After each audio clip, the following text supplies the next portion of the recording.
আসসালামু আলাইকুম রাহমাতুল্লাহি ওয়া বারাকাতুহু। আজকের এই মহৎ সভায় প্রত্যেককে সালাম, শ্রদ্ধা ও ভালোবাসা দিয়ে আমি 15 আগস্ট 80তম স্বাধীনতা দিবস উপলক্ষে কয়েকটি কথা আলোচনা করব ইনশাআল্লাহ। উপস্থিত সকলকে আমার সালাম ও শ্রদ্ধা। আজকের এই পবিত্র দিনে দেশের জন্য যারা প্রাণ দিয়েছেন তাদের সকলকে আমি বিনম্র শ্রদ্ধা জানাই এবং আমার মহান প্রভু মহান রবের কাছে আমি কাকুতি মিনতি সহকারে দোয়া করি, আল্লাহ সুবহানাহু ওয়া তাআলা যেন তাদেরকে শহীদ হিসেবে কবুল করে নেন। বন্ধুগণ, 200 বছর ব্রিটিশরা আমাদের শাসন করেছে। আমাদের ভাষা, আমাদের সংস্কৃতি, আমাদের অর্থনীতি সব কিছু লুট করেছে, কিন্তু ভারতের মাটি, আমার জন্মভূমির, আমার মাতৃভূমির মাটি কখনো মাথা নত করেনি। মুসলিম, হিন্দু, শিখ, খ্রিস্টান, দলিত সব ধর্মের সমস্ত মানুষেরা এক হয়ে বন্দে মাতরম আর ইনকিলাব জিন্দাবাদ স্লোগানে রাস্তায় নেমেছিলেন। কারণ এই দেশের, এই জন্মভূমির, এই মাতৃভূমির মানুষেরা জানতেন যে দেশটা আমার, দেশটা আমার, দেশটা ব্রিটিশের নয়। আজ অনেকেই ভুলে যেতে চায়, বরং ভুলাতে চায়। আজ আমার দেশের কিছু মানুষ ইতিহাসকে তারা পরিবর্তন করতে চায়, স্টুডেন্টদেরকে তারা ভুলাতে চায়, হিন্দুস্তানের জনগণকে তারা ভুলাতে চায়, কিন্তু তারা চাইলেও কখনো সম্ভব নয়। কারণ এই দেশের ইতিহাস সাক্ষী। ব্রিটিশকে তাড়ানোর জন্য সর্বপ্রথম যুদ্ধ হয়েছিল, প্রথম রক্ত ঝরেছিল 1857 সালে। প্রথম স্বাধীনতা যুদ্ধে সবচেয়ে বড় ভূমিকা ছিল মুসলিমদের। এ কথা কোন শিক্ষিত, কোন জ্ঞানীগুণী, কোন বিচক্ষণতার মানুষ এই কথাকে অস্বীকার করতে পারবে না। শেষ মুঘল সম্রাট বাহাদুর শাহ জাফর বিদ্রোহের পতাকা হাতে তিনি নিয়েছিলেন। আরো একজনের নাম মনে এসে যায়, বেগম হযরত মহল। লখনৌতে 6 মাস যাবৎ ওই স্বৈরশাসক ব্রিটিশরা এই বেগম হযরত মহলকে আটক করে রেখেছিল।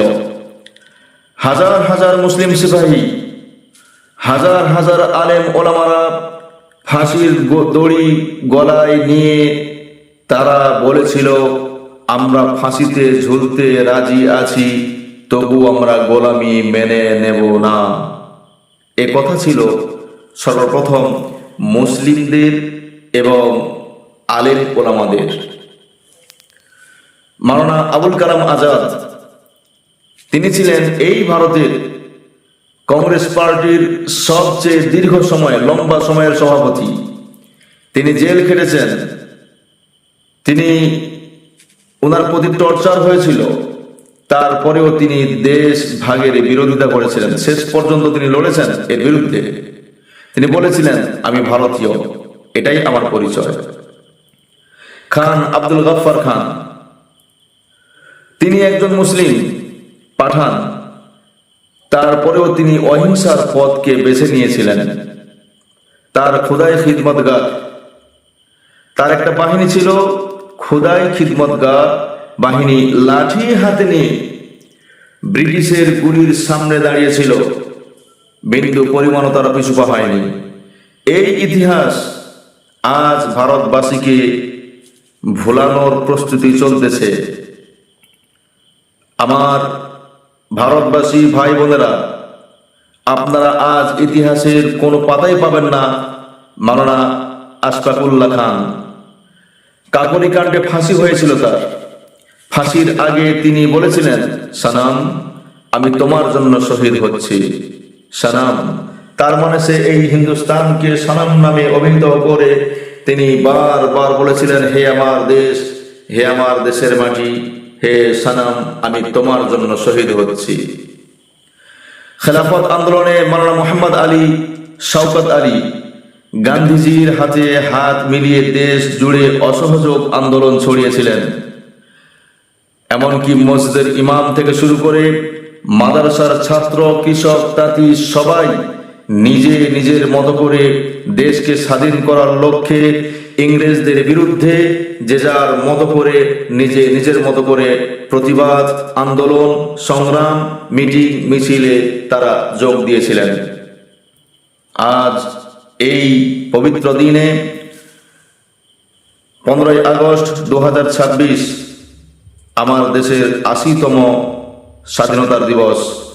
আজকের এইখানে দাঁড়িয়ে আমাদের প্রত্যেককে শপথ নিতে হবে, আজ আমরা ভারতে স্বাধীন আছি, কিন্তু স্বাধীনতা মানে শুধুমাত্র পতাকা তোলা নয়।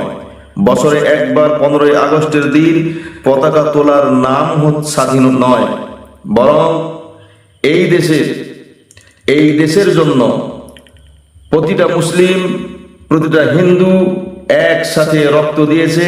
সেই দেশে আজ আমরা যাতে ঘৃণা ছড়াতে না পারি, আমাদের এক মানুষের দ্বারা অন্য মানুষ যাতে কষ্ট না পায়, একে অপরের মধ্যে যাতে ভেদাভেদ সৃষ্টি না হয়, একে অপরের মধ্যে যাতে কোনো রকম কোনো দ্বন্দ্ব ফ্যাসাদ সৃষ্টি না হয়, তার প্রতি আমাদের প্রত্যেককে সোচ্চার হতে হবে। আজ ভারতবর্ষের এক শ্রেণীর মানুষ তারা প্রতিটা মুহূর্তে চেষ্টা চালাচ্ছে, কারা কানুন গঠন করতেছে, মুসলিম হিন্দু মুসলিমের মধ্যে ভেদাভেদ সৃষ্টি করা, একে অপরের বিরুদ্ধে লড়াই লাগিয়ে দেওয়া তারা চেষ্টা করছে।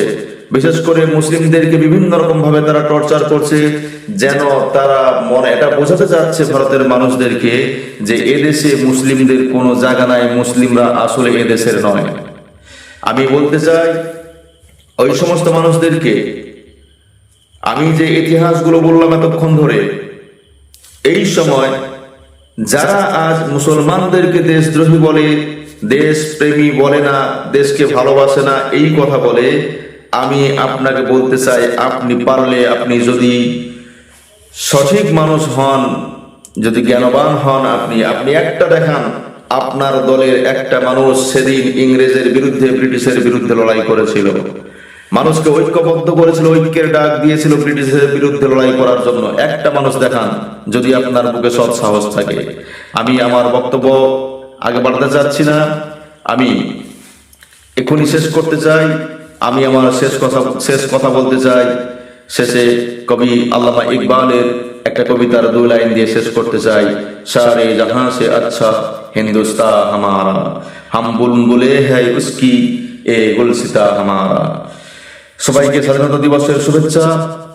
আমার ভারত, আমার দেশ, আমার জন্মভূমি, আমার মাতৃভূমি, আমার দেশ মহান, আমার দেশ মহান, আমার দেশ সবার সেরা দেশ।